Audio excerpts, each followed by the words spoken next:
बात बिहार चुनाव की और बिहार चुनाव से जुड़ी बड़ी खबर आपको दे दें।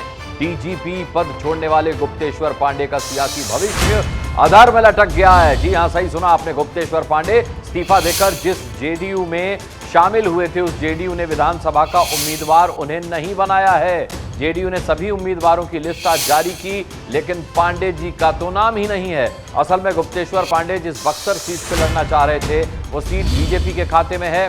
बीजेपी ने उस सीट पर पेंच फंसा दिया है।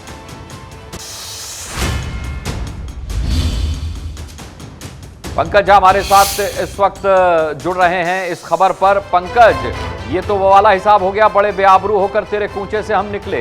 पांडे जी के दोनों हाथ खाली हैं।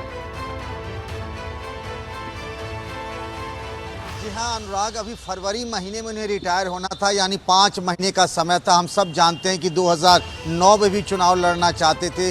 गुप्तेश्वर पांडे पहले ही वीआरएस ले लिए, वो नीतीश कुमार के साथ नजर आए, जेडीयू पार्टी में गए, लेकिन वो जिस सीट से विधानसभा का चुनाव लड़ना चाहते हैं, जो उनका पैतृक घर है वहाँ बक्सर विधानसभा सीट, वहाँ से बीजेपी के खाते में चली गई ये सीट। जेडीयू ने सभी 115 उम्मीदवारों का ऐलान कर दिया है। अब बीजेपी को तय करना है कि क्या पांडे जी को वो बक्सर विधानसभा सीट से चुनाव लड़ाएगी, लेकिन बीजेपी की तरफ से अभी तक कोई हरी झंडी नहीं मिली है अनुराग। इसीलिए सस्पेंस बढ़ता जा रहा है पांडे जी की उम्मीदवारी को लेकर।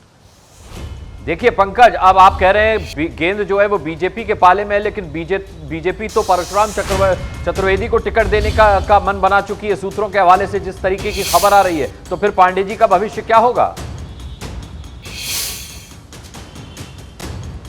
देखिए, ये तो साफ हो गया कि वो वाल्मीकि नगर से लोकसभा का उपचुनाव नहीं लड़ना चाहते हैं, लेकिन एक बात जरूर है कि गुप्तेश्वर पांडे के बीजेपी के कई बड़े नेताओं से अच्छे रिश्ते रहे। जब तक उम्मीदवारी का ऐलान नहीं हो जाता है बक्सर सीट से बीजेपी का, उनकी कोशिश ये है कि किसी तरीके से बक्सर से उनको टिकट मिल जाए। लेकिन आप सही कह रहे हैं कि अगर ऐसा नहीं होता है तो फिर गुप्तेश्वर पांडे की वो ख्वाब ही रह जाएंगे जो 2009 में भी वो चुनाव लड़ना चाहते थे, और तब भी उन्होंने वीआरएस लिया था।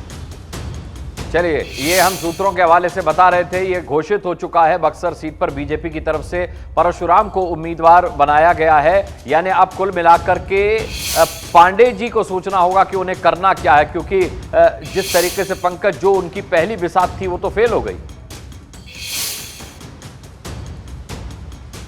जी हाँ बिल्कुल, अगर बीजेपी ने वहाँ से अपने उम्मीदवार के नाम का ऐलान कर दिया है तो पांडे जी के लिए बड़ी मुश्किल हो गई है, क्योंकि वो बक्सर से लड़ना चाह रहे थे। बक्सर चले भी गए थे, वहाँ जेडीयू के नेताओं के साथ बैठकें भी की थी, आज भी उनके समर्थक वहाँ बैठक कर रहे हैं। तो बड़ी विचित्र स्थिति खड़ी हो गई है गुप्तेश्वर पांडे के सामने।